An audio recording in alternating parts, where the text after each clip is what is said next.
So we are back, and we are talking about what makes a perfect professional wrestling show. Since Peanut Galleries was more so of the storylines and the production aspect, I'll talk about it a little bit because it is important.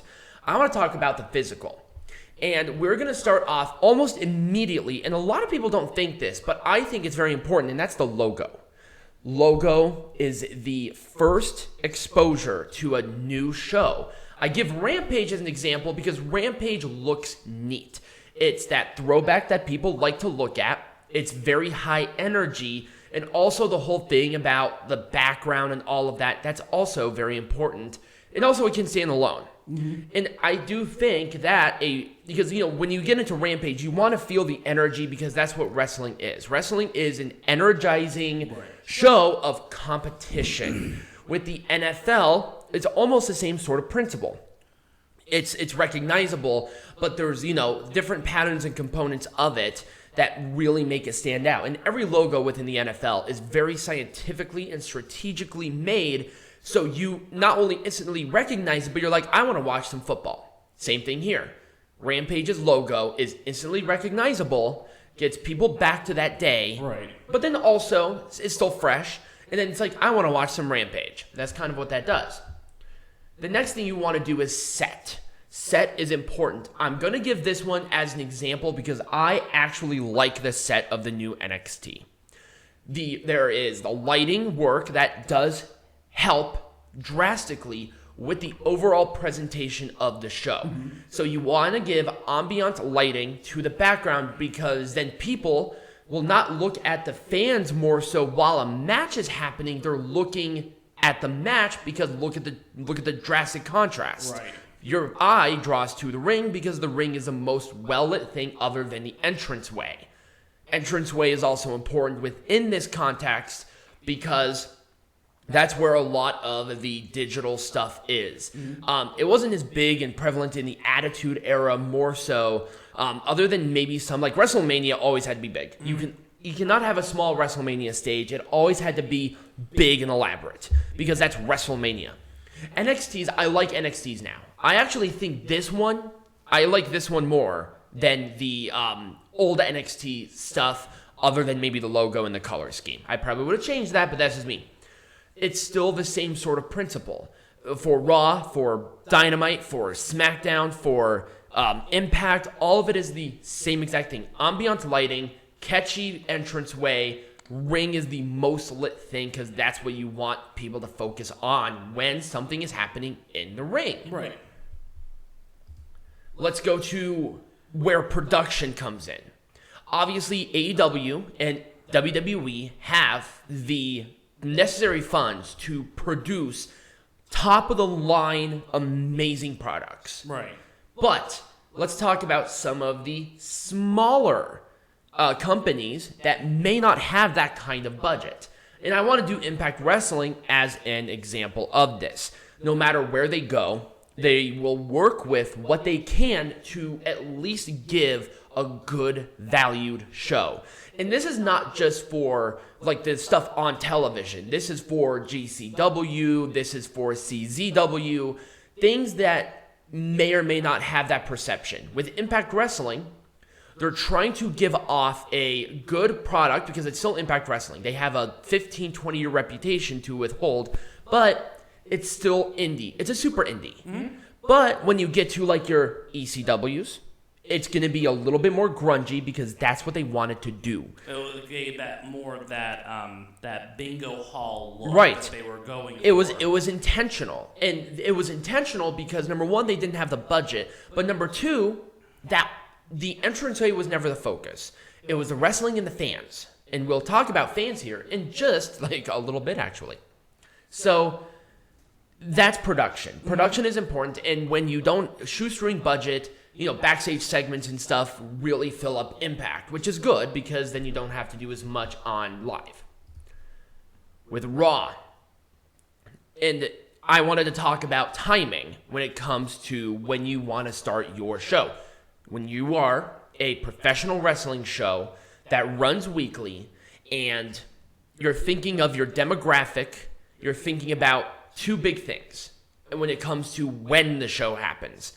what time of day is and what day. So Monday Night Raw is on Mondays. Why? Because statistics say that when people start the beginning of the week, Mondays are always the worst days. You want to come home, you want to relax with a drink, and watch something. Because nothing happens on Monday. It's not like Friday. Right. And Friday is the worst fucking day to do a show. One of them. Right now. It used to be good, but now it's not. Same thing with like Thursdays. Thursdays is kind of weird because it's like good and bad depending on what it is.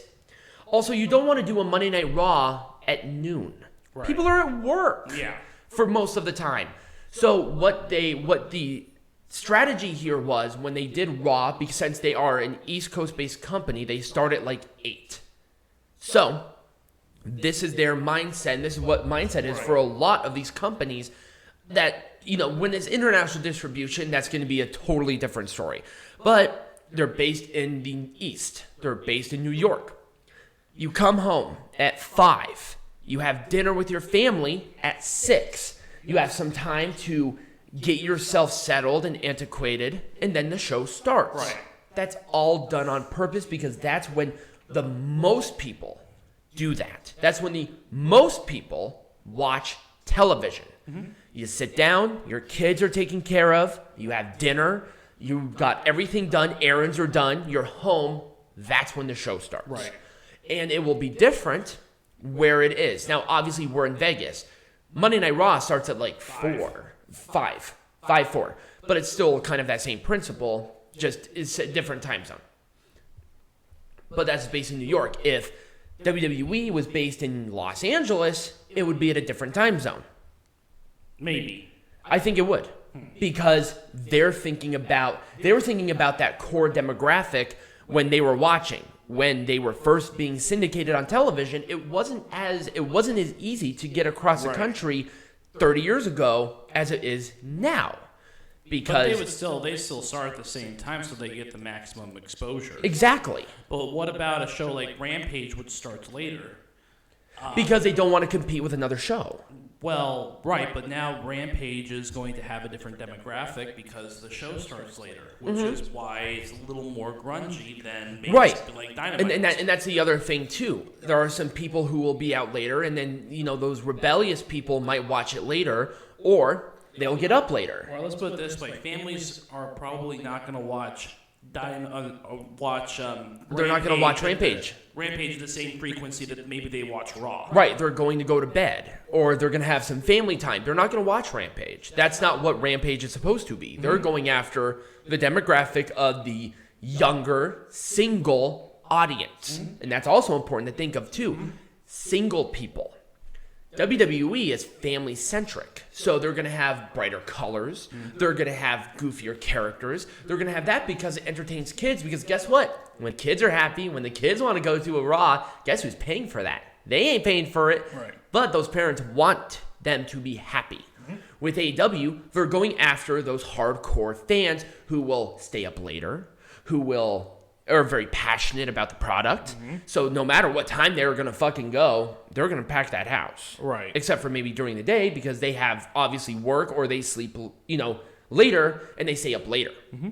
But that's just that demographic. And we really did brush upon this, but SmackDown is weird because it hops. It was on Thursday and then went to Friday. And then it was Thursday and Friday. And this is an example of when demographics change. When it was on Thursday, that was Attitude Era. So it was on later. And it was on a Thursday when the demographic was not, they were not going out and partying. They weren't going to the bars and having a good time. But now, since this here is focused on that family thing, you really think parents are going out on a Friday most of the time? I'm not saying all the time. I'm saying most of the time. Right. They're going to stay with their families or they're going to do family things on that day because sometimes they have a half day because guess what? Those parents are going to have a different job. Right. A job that may have them get out earlier, and this is statistically proven. So they'll have that family time. They're going to come home. Do you really think they want to go out then? No. Right. If I'm doing something during the day, I come home at 5. And that might be part of the reason why Rampage isn't doing very well right now too, is because their demographic is not sitting at home watching television. Right. They need to bump this show to a different day. Right. Honestly, I feel like Rampage should have been on Monday for that reason. Because on Monday, that's the first day of the week. You know? It's not that Friday when, the kids like us, when we go out. Now, he and I, we don't go out too much. I mean, no, we do. We go to Wings. Yep. And that's that thing.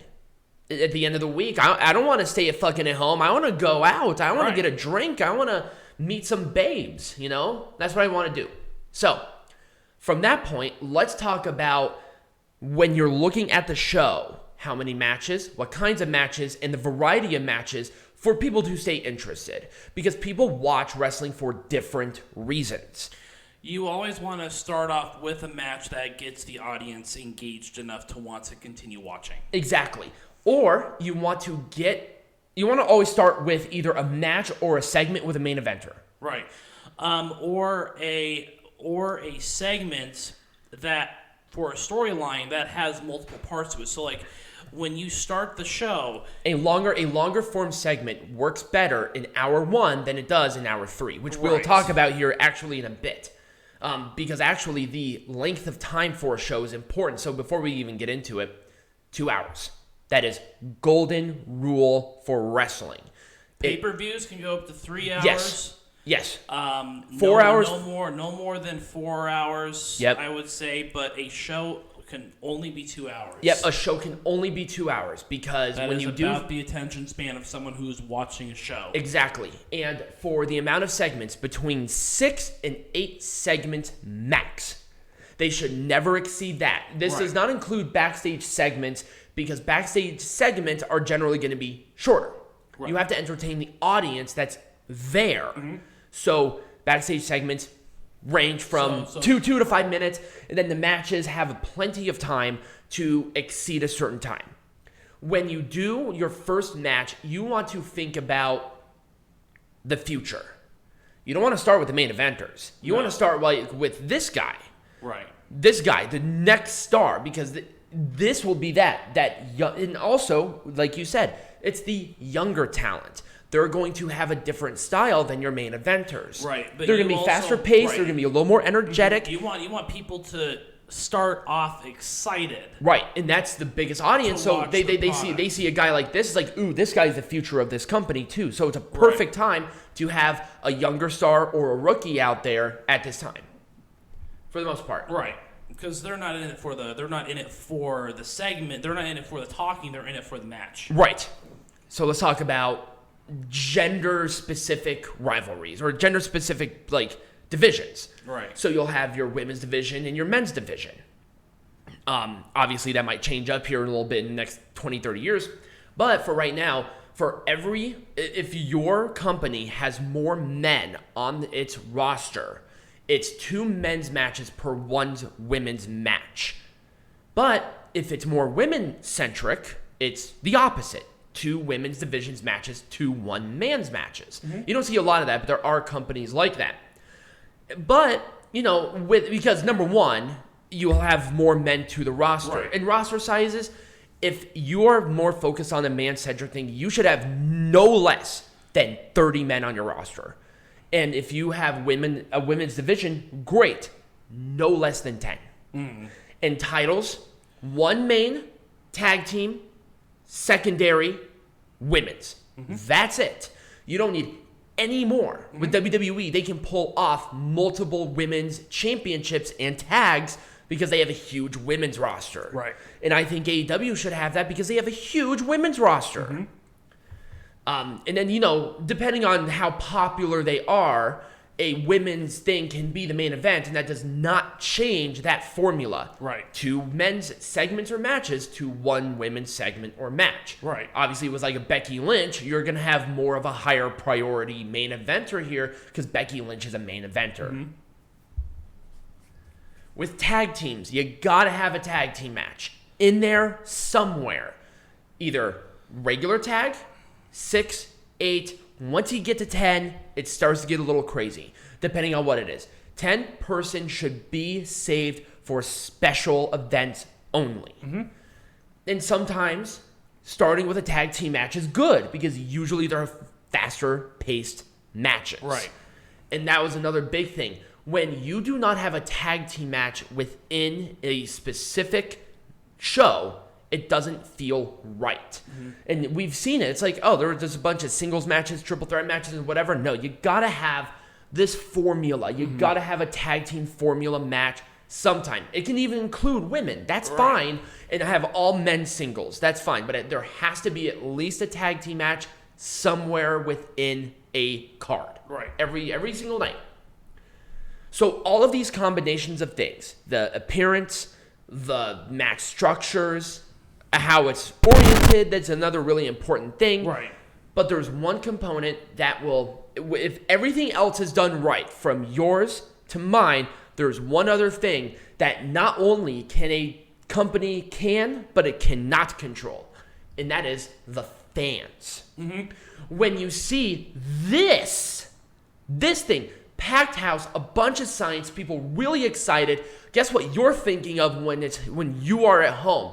I want to go to this. Right. I want to go to this. Why? Because I want to feel that energy. I want to watch that match right there. Right. And I want to be a part of that action. But when this is so boring. When the crowd looks like they're bored, who wants to go to that? Right. But guess what? Every company can and cannot control this. Right. If they put on the best show possible with the best kind of talent and a good production value and you get your money's worth, you get this. Right. But when you get boring storylines, boring matches, too many talking segments, and too many backstage segments, you're going to get what WWE has now. A bunch of bored people sleeping for 3 fucking hours. Nobody wants that. I would rather watch a 3-hour show when it's this than when it's boring any day of the week. Right. You can change nothing about everything that we both discussed. But if the crowd is doing this, it's going to be a much better product. Change nothing else.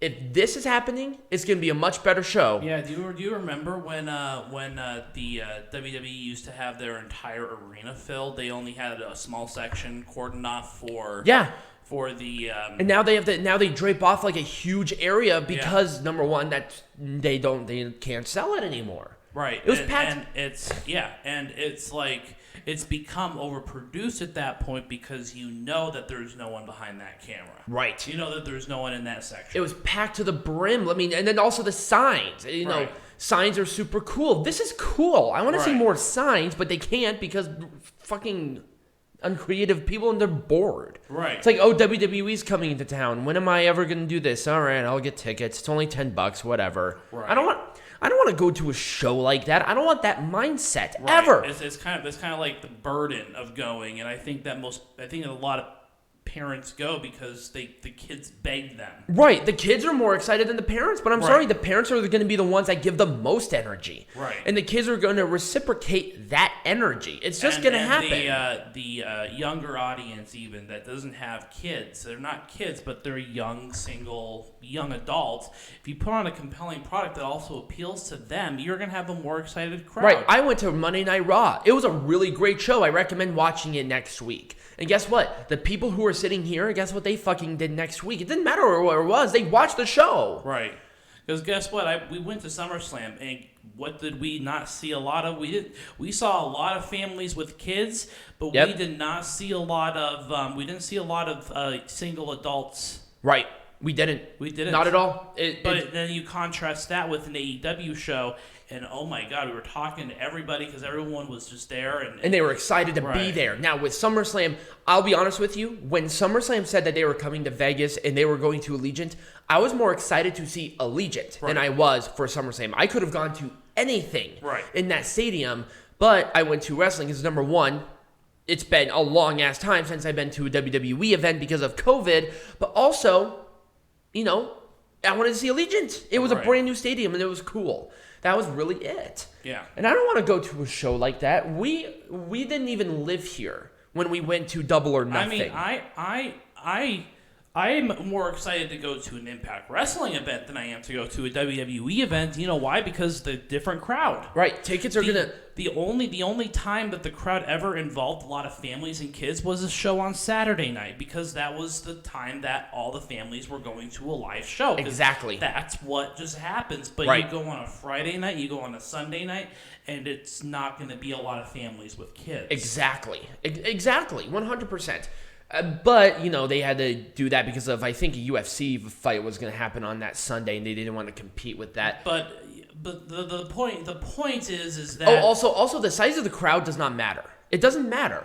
You could see this of a bunch of people sitting on their hands and booing. I don't want to go to that. I don't care how many people are there. Right. What I want to see this, a bunch of people. I would rather go to a local show that has 50 very passionate, hardcore fans and feel that energy and reciprocate that. Right, because I felt the energy in that stadium, and there were certain matches that killed the entire momentum of the show. I was like, oh my God. I'm like, oh my God, I almost want to take a nap. I'm bored. Right.